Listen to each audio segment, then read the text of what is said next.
तो कैसे हैं आप लोग? आई होप आप सभी अच्छे होंगे। तो बिना टाइम को वेस्ट किए अपनी स्टोरी को कंटिन्यू करते हैं। तो इस चैप्टर की शुरुआत में हमें सिस्टम डिस्क्रिप्शन दिखाई जाती है, जिसमें बताया जाता है कि इनर फ्लेम बॉडी के अंदर extreme high temperature, explosive nature के साथ बहुत ही डिस्ट्रक्टिव पावर रखता है। सुबह की धूप को महसूस करो और गोल्डन सन ब्रीथिंग टेक्निक ऑपरेट करो, और इसी के साथ सूरज की रोशनी हमारे एमसी के चारों ओर इकट्ठा होने लगती है। और स्कारलेट फ्लेम स्वॉर्ड टेक्निक, इस टेक्निक की असली पावर तभी निकलती है जब तलवार अच्छे से यूज की जाए, फ्लैश के साथ आग बरसाए। ब्लेड पर ब्लेजिंग फ्लेम की लपेट स्वॉर्ड के चारों ओर घूमती है और लाइटनिंग को भी समन कर सकती है। बार अपने आसपास की आग को गैदर करके मेटल इंटेंट से इग्नाइट होती है, तब वो बेहद जबरदस्त एनर्जी रिलीज करती है।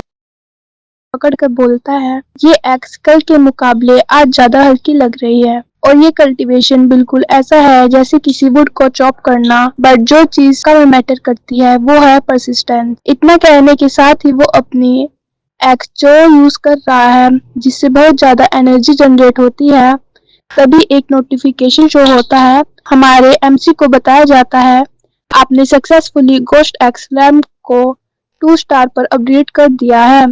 तभी एमसी अपनी आंखें खोलता है और बोलता है, मेरी बॉडी और भी टफ लग रही है। एमसी बोलता है, परफेक्ट, ये मेरी यंग्सफोर्ड के साथ बिल्कुल फिट बैठती है। मैं अपने स्क्रिप्ट पॉइंट यूज करके इनर फ्लेम एट्रीब्यूट्स को यंग्सफोर्ड में डाल सकता हूँ। तभी ग्रुप में से एक बंदा बोलता है, देखो, वो बिल्कुल ठीक है। तभी ग्रुप में से दूसरा बंदा बोलता है, उसकी तलवार भी लावा की पावर को अब्सॉर्ब कर रही है। तभी ग्रुप में से पहला बंदा बोलता है, लगता है वो रिकवर हो गया है। तभी ग्रुप में से दूसरा बंदा बोलता है, ये शायद बस एक छोटा सा कल्टीवेशन एक्सीडेंट था। टाइम है कल्टीवेट करने का। चलो इन दोनों का एहसान चुकाते हैं, उन्होंने हमारी जान बचाई होगा थी। और मुझे महसूस हो रहा है यहाँ की स्पिरिचुअल एनर्जी भी बदल चुकी है। अब मैं इसे स्मूथली ऑब्जॉर्व कर सकता हूँ। भी दूसरा बंदा बोलता है, मुझे भी, बस थोड़ी सी कल्टीवेशन और मैं ऑफिशियली कल्टीवेशन का रास्ता शुरू कर सकता हूँ। की ताकत को हैंडल नहीं कर सकता। सब प्रॉप्स वेपन मेरे यंग एनर्जी के लायक नहीं होते। इस बार मुझे लग रहा है कि ब्लेड और मेरी बॉडी की पावर एक ही ओरिजिन से आ रही है। दोनों में स्ट्रॉन्ग रेजोनेंस है। सिस्टम पॉप अप शो होता है, कोडिंग सक्सीड। शाओ, तभी शाओ बोलती है, मैं यहाँ बस इंफॉर्मेशन कलेक्ट करने आई हूँ। तुम लोग ट्रेनिंग पे फोकस करो, मैं नजर रखूंगी। तभी ग्रुप के मेंबर बोलते हैं, थैंक यू आपका। तभी थोड़ी देर बाद कुछ और पार्टी वहां आते हैं और बोलते हैं, अरे ये क्या, ये कमजोर लोग यहाँ कहाँ से आ गए? चलो जल्दी से यहाँ से निकल जाओ, ये जगह अब हमारी है। मैं तो सिर्फ एक कूपन रिडीम करके मिल्क टी लेने गई थी और इतना बड़ा सीन मिस हो गया। बैड लक, ये पक्का रेट्रोग्रेड मर्क्यूरी होगा। Wait a second, hot spring. तभी शाओ सोचती है, अब क्या करें? ये तीनों गोस्ट एक्स रैम के फर्स्ट स्टार पर हैं। हम लोग उनसे लड़ने के लिए बहुत कमजोर हैं और अभी के लिए हम इनसे पंगे नहीं ले सकते। तभी शाओ बोलती है, सॉरी, हमने पहले ये जगह फाइंड की थी। मेरा दोस्त ऑलरेडी स्पिरिचुअल एनर्जी अब्सॉर्ब कर रहा है। अगर तुम चाहो तो हमारे साथ ज्वाइन कर सकते हो। और अब ऑलरेडी 2 स्टार तक पहुंच गया है। फिर चारों ओर नजर घुमा कर देखती है, और सिर्फ इतना ही नहीं, इस ओरा में एक स्ट्रॉन्ग एनर्जी भी मिक्स्ड है, एक स्पिरिट वेपन की। तुम छोटे से कीड़े मकोड़ों की हिम्मत भी कैसे हुई? अभी अभी गोस्ट एक्स रैन में पहुंचे हो और तुम्हारी हमसे ऐसे बात करने की हिम्मत कैसे हुई? निकल यहाँ से, वरना तुम्हारा अंजाम बहुत बुरा होगा। स्पिरिट वेपन बहुत रेयर होते हैं। एसोसिएशन के पास खुद सिर्फ 2 ही हैं, और स्पिरिट कोड टैग अभी इनकम्प्लीट है। लिमिटेशन के साथ पब्लिक यूज करने के लिए ओपन भी नहीं है। उसके पास कैसे हो सकता है एक स्पिरिट वेपन? हाँ हाँ छोड़ो, शायद मेरी ही गलती है, रीडिंग रॉन्ग होगी। बेटर है मैं मैस क्लीन करना शुरू करूं। पहले तो ये स्ट्रीम थोड़ा कूल डाउन करना पड़ेगा। तभी शाओ सोचती है, स्पिरिचुअल एनर्जी रिवाइवल के चलते ये सर्वाइवल ऑफ द फिटेस्ट का जमाना है। ग्रोथ के दौर में वीक पायनियर के पास रिसोर्सेस रखने का हक नहीं।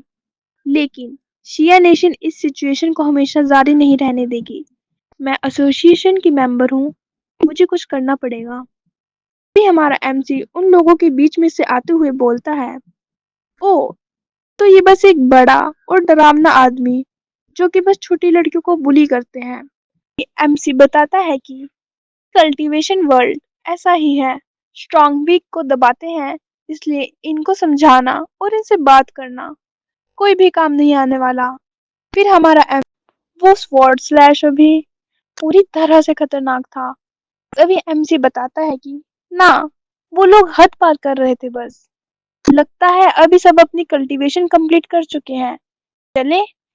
तभी शाओ बोलती है, हाँ, लगता है यहाँ की स्पिरिचुअल एनर्जी अब खत्म हो चुकी है, चलो आगे बढ़ते हैं।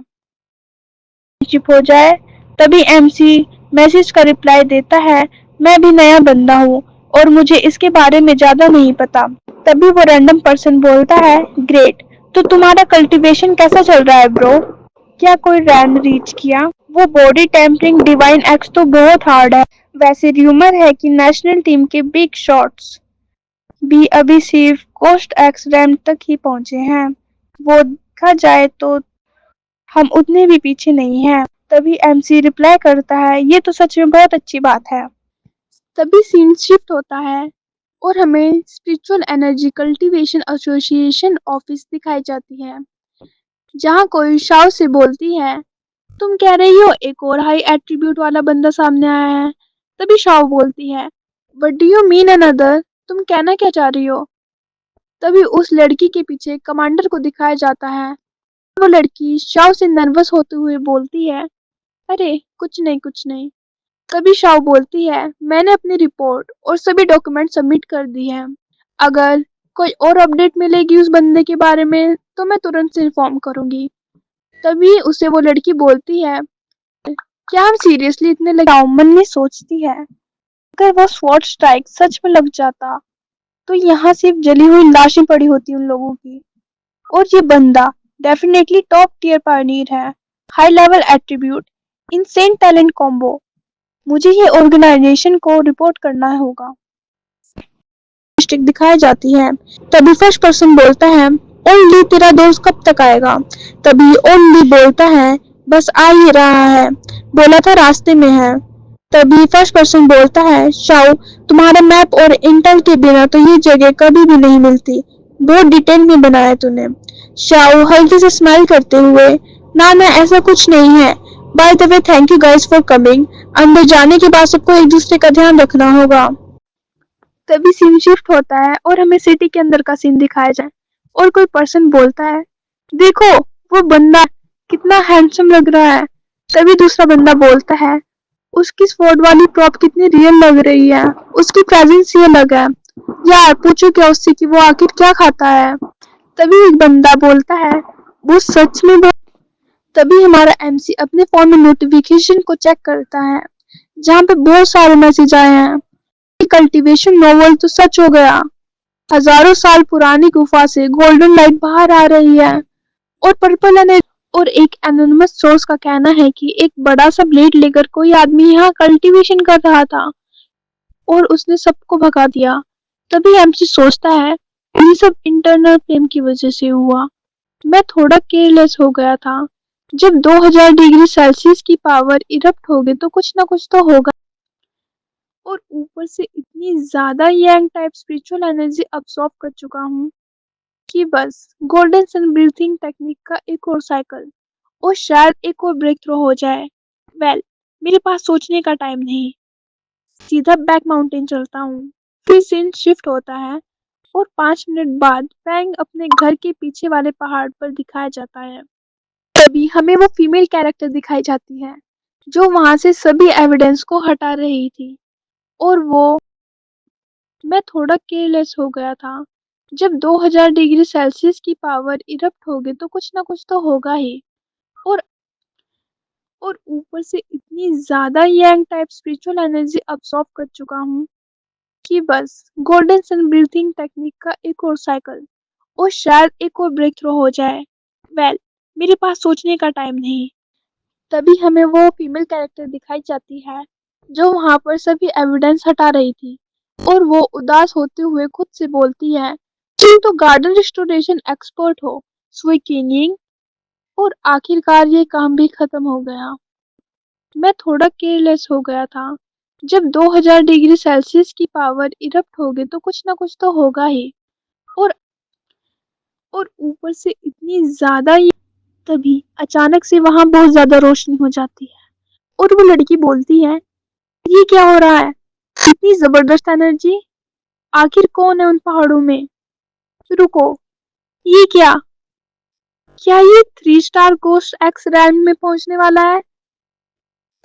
सो गाइस, इसी के साथ हमारा ये चैप्टर भी खत्म होता है।